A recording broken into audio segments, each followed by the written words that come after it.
The sharp crack of the slap cut through the murmur of polite conversation, freezing the room like a sudden frost in the mild Seattle evening. Sophia Reed's cheek burned with the imprint of Victor Hayes' hand, his ring leaving a faint red welt that pulsed with her rising heartbeat. At 34, she'd built a life as a crisis counselor in the rainy Pacific Northwest, far from this suffocating colonial-style house in Bellevue where her childhood nightmares had taken root. But here she was, back at the mahogany dining table that had witnessed too many unspoken cruelties, surrounded by relatives who averted their eyes like they always did. Her mother, Eleanor, didn't flinch or protest. Instead, she reached for the decanter with trembling fingers and refilled Victor's scotch glass, her movements as mechanical as a wind-up doll. In that suspended moment, as the crystal stemware caught the glow of the overhead fixture, Sophia felt something snap inside her, not just humiliation, but the birth of a cold, unyielding resolve. This wasn't the end of her dignity, it was the spark that would burn down Victor's carefully constructed empire of control. The invitation had arrived like a ghost from the past. A terse email from Eleanor: Sophia, dinner this Friday. Family matters to discuss. Please come. No warmth. No explanation. Just those clipped words that stirred the old dread in Sophia's gut. She'd spent over a decade avoiding this place, trading the Emerald Hills of Washington for the anonymity of urban Seattle, where she helped survivors rebuild from the ashes of abuse. Her days were filled with listening to stories that mirrored her own buried pain, women trapped in webs of manipulation, families fractured by silent complicity. Yet, she'd ignored her mother's fading light, convincing herself that distance was healing.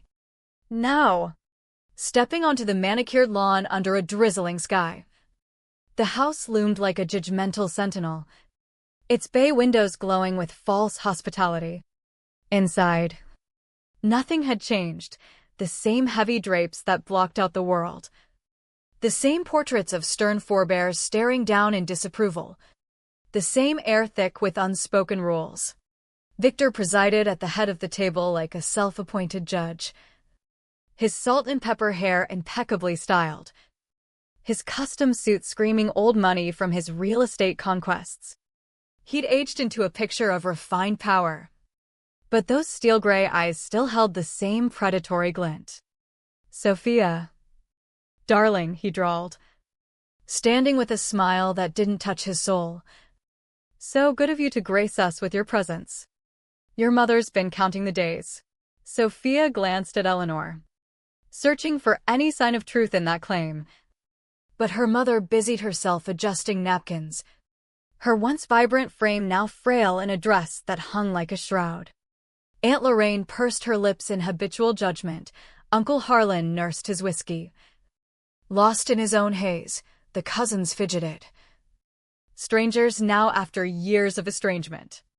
Dinner dragged on, Victor monopolizing the air with tales of his latest deals, skyscrapers rising in downtown Seattle, fortunes amassed through smart negotiations. Sophia poked at her salmon, noting how Eleanor anticipated every empty glass, how her hands shook with the pour, how the room's tension coiled tighter with each boast. Then Victor turned his gaze on her, like a hawk spotting prey. So, Sophia, still peddling that counseling nonsense? Teaching folks to blame their messes on everyone else? The table hushed, forks hovering midair. I help people recover from invisible scars, she replied, her voice steady from years of professional poise. Sometimes that means calling out the abusers who inflicted them. His chuckle was laced with venom. Scars? Everything's a tragedy now. Back in my day, we toughened up and moved on. Your day, Sophia shot back, heat rising, when silence meant suffering in the shadows, when victims were shamed into submission. Victims? His tone sharpened like a blade. Always the drama queen. Sophia, turning tantrums into traumas. No wonder you needed firm guidance as a kid. Guidance. The word erupted from her. Years of suppressed rage bubbling up. You mean the kind that left marks no one dared question? The slap landed before she could blink. Victor's palm connecting with a force that echoed off the walls. Stars danced in her vision. But the real pain was the collective inaction, the gasps that died unspoken, the eyes that dropped to plates. And Eleanor? She just poured more scotch.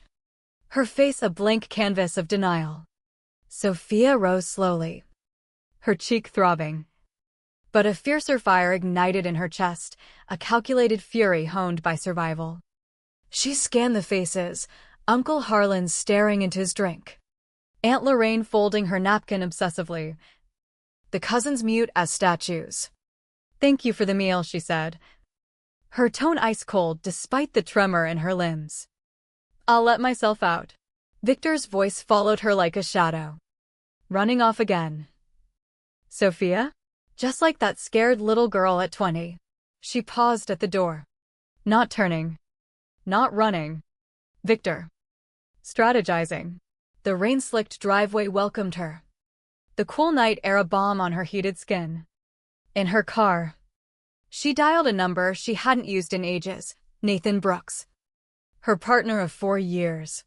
But more crucially, a district attorney who'd built his career dismantling tyrants like Victor. Tonight marked the shift. Victor's arrogance had handed her the weapon she needed, witnesses to his volatility. She wasn't the vulnerable teen anymore. She was the architect of his downfall. The drive back to her Seattle loft gave the memories room to flood in. Unbidden and raw. Her father, Thomas Reed, had been the anchor of her world, kind, with a laugh that filled rooms, teaching her to fish in Puget Sound and dream without limits. She was 9 when the crash stole him, a foggy morning commute. A texting driver veering into his lane. One instant. Bedtime stories and weekend hikes, the next. A mother drowning in sorrow and debt. Victor slithered in 8 months later. A polished real estate mogul fresh from a messy divorce, offering stability like a poisoned gift. To Eleanor, grieving and overwhelmed, he was salvation flowers, lavish outings, vows of security. He even wooed Sophia with gadgets and outings. But his charm felt off, like a mask slipping in the light. They wed within months, and the erosion began subtly, insidiously. First, Victor suggested Eleanor quit her teaching aide job. "Why strain yourself when I provide?" It sounded caring, but it severed her independence. Bank accounts merged for efficiency, her cards vanishing, replaced by ones he tracked. Their circle shrank, book club friends deemed frivolous, siblings too demanding, neighbors nosy. He isolated her masterfully, leaving no one to question the changes. For Sophia, it manifested as ironclad expectations, straight A's or lectures on failure. Activities he dictated: ballet for poise, debate for sharpness. Friends needed vetting, her room door stayed ajar, her journal once vanished, returning with pages subtly rifled. But the deepest wound was Eleanor's complicity. When Victor berated Sophia for AB in math, Eleanor murmured, "He's pushing you to excel." When he trashed her sketchbooks as distractions, she helped carry them out. When he loomed over late-night revisions, she fetched his coffee without a word. At 16, Sophia confronted her alone. Victor away on a deal. "Mom, this isn't living. We could leave." Eleanor's face paled. "Sophia." "Hush. You don't know his reach, the money, the house. Everything's his. Where would we go? We'd manage together." But Eleanor turned away. "Adapt. Honey. Survival means knowing when to stay quiet." That day, Sophia realized her mother was lost. Not just to Victor, but to her own fear.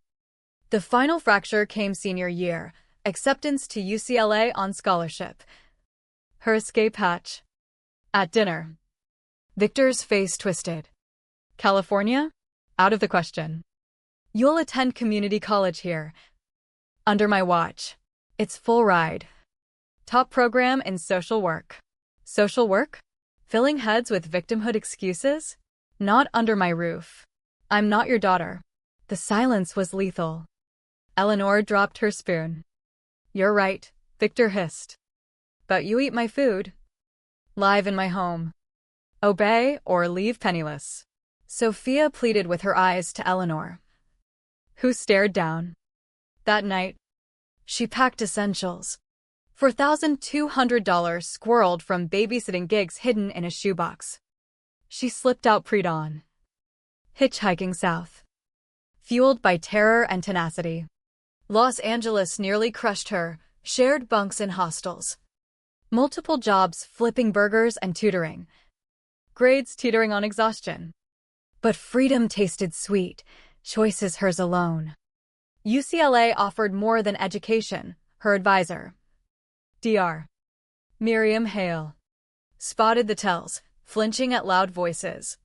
Constant vigilance. She steered Sophia to therapy. Naming the beast, coercive control.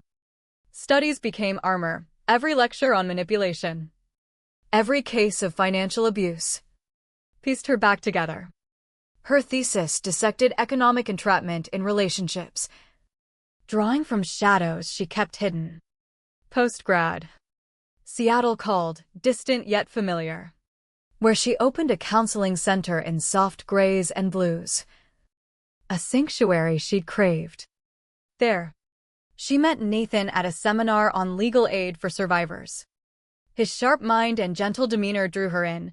Coffee led to dates. Trust built slowly. He understood walls, having prosecuted enough abusers to know healing space. For years on, they shared neighboring condos, respecting her need for space. Her practice flourished, papers published, panels spoken, a network of allies, friends, a cat named Shadow curling at her feet during nightmares. But the hollow persisted, holidays ignored, birthdays unmarked, articles on trapped spouses stirring guilt. Had she abandoned Eleanor? The therapist in her new rescue required willingness. But the daughter grieved the loss. Outreach attempts cards. Calls fizzled. Once, she drove by, seeing Eleanor garden with robotic precision. Victor barking orders. She fled. Unresolved. Success felt tainted until that dinner invitation pulled her back, not for peace, but assessment. To gauge Victor's grip. Eleanor's spirit. The slap confirmed he was bolder. She more broken. Time to dismantle. In her loft that night. Ice on her cheek. Shadow purring anxiously. Sophia decided. She had tools now, knowledge. Nathan's legal prowess. Nothing to lose. Victor's error, underestimating her evolution. Nathan arrived swiftly. Suit rumpled from court. Eyes storming at the bruise. Documented. Photos. Timestamps. Witnesses, though family loyalty's thin. He paced. Assault charges possible. But no fireworks. He'd twist it. We go deeper. She opened her laptop. A file started en route. Victor's facade, philanthropist. Tycoon. His reputation's his shield. Shatter it. Hayes Properties site gleamed with glossy towers. Rapid empire? Always shortcuts. Nathan nodded. White collar's tough. Time-consuming. She hasn't time. Look, her old Facebook. Vibrant 3 years back, now. Skeletal. Eyes hollow. Spirit dimmed. He's draining her alive. With everyone watching. Weeks blurred into investigation. Nathan pulled records, deeds. Taxes. Filings. Sophia contacted ex-employees via LinkedIn. Those with abrupt exits. Breakthrough. Carla Jennings. Victor's ex-secretary. Met in a Tacoma diner. 6 months max, she whispered. Demands endless. But the books. Off. Phantom vendors. Padded bids. Proof. Flash drive emails. Docs. My safety net. It unveiled layers, shells within shells. A veterans fund siphoning donations. This triggers audits, IRS. FBI, Nathan said. But assets seized? She loses all. Maybe rock bottom wakes her. Plan B, DR. Hale connected to elder abuse programs, shelters, counselors, financial aid. Meanwhile, Nathan's FBI contact linked patterns to ongoing probes. Watching him months, your intel seals it. Sophia prepped, trust for Eleanor. Therapist lined up. Reconnected with estranged Aunt Vivian in Oregon. Tearful and ready. The dinner had been reconnaissance, the slap. Ignition. Victor saw her as weak, she'd prove otherwise. Pace quickened, tip-off spurred Victor to shred. Prompting early raid. Nathan warned, arrest tomorrow. Get to her tonight. Rain-lashed drive. Rehearsing truths. Victor's car absent, Eleanor alone. She opened the door. Row-clad. Aged beyond 60. Sophia? Now, we talk. Alone. Kitchen table. Folder out. Victor's arrested Dawn. Fraud. Laundering. Color fled. What? Evidence mounts. House. Accounts gone.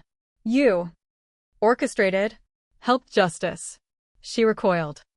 He provided a cage. Mom. Take this key. Headlights. Victor home. Go. Not scared. I am. Every breath terror. Here. Rules known. Key and lock. Harbor Inn. Room 308. Offer stands. Victor stormed in. You. Leaving. Goodbye. Mom. Goodbye. Enjoy Freedom's Eve. Victor. Confusion flickered. She exited. Grief crushing. Hotel vigil. Nathan with takeout uneaten. Seed planted. Sleepless. Phone buzzed 6 a.m. Raid on. News broke. Seattle mogul busted in fraud ring. Call. Eleanor's whisper. They took him. House sealed. Nowhere. Come here. She arrived disheveled. Keys clutched. Free? How? Sophia held her. I learned, you will. Tea brewed. Blanket wrapped. All lies. Crimes. You knew. Realization dawned. I signed. Am I guilty? No. Kept ignorant. Victim. Fool. Broken. Not foolish. Tears unleashed. 15 years torrent. Calmed. Folder shown. Trust. Aunt Vivian inbound. Housing. Therapy. Stop. Overwhelmed. Start small. Breakfast. Menu paralysis. Pancakes indulgent. First bite. Surprise. Your choice. Nathan updated. No bail. Flight risk. Surveillance found. Hidden cams. Recordings belittlement. Threats. Abuse charges possible. Eleanor. Use it. Prolong his cage. Days navigated. Interviews. Context given. Transformation sparked Eleanor reclaiming self. Footage damning. No hits. But erosion clear. Aunt Vivian arrived. Hugging fiercely. What he stole. Journal from Lorraine. Behaviors logged. Decline chronicled. Probe widened. Decade-long scam. $40 million. Sham charity. Media storm. Globe expose on elite abuse. Partners fled. Clubs ousted. Footage leaked. Victor raging. Letter from jail. Please. Manipulations. Eleanor laughed. Frame it. Reminder I'm not nothing. Trial loomed. She prepped fiercely. DR. Hale aiding. Recalled dad's insurance. $250,000 vanished. Seeded haze. Added charges. Pre-trial gathering. Stories of Thomas. Laughter unlocked. Verdict. Guilty all counts. 45 years. No parole 30. Victor's glare powerless. Eleanor turned away. 6 months on, her blue-walled apartment. College acceptance, social work. Building converted to shelter. Letter from prison. Gloating failure. Eleanor, he misses it, us choosing us. Balcony view. Forgive myself. Me too. Victory. Thriving. Soaring. Robert's End. Their beginning.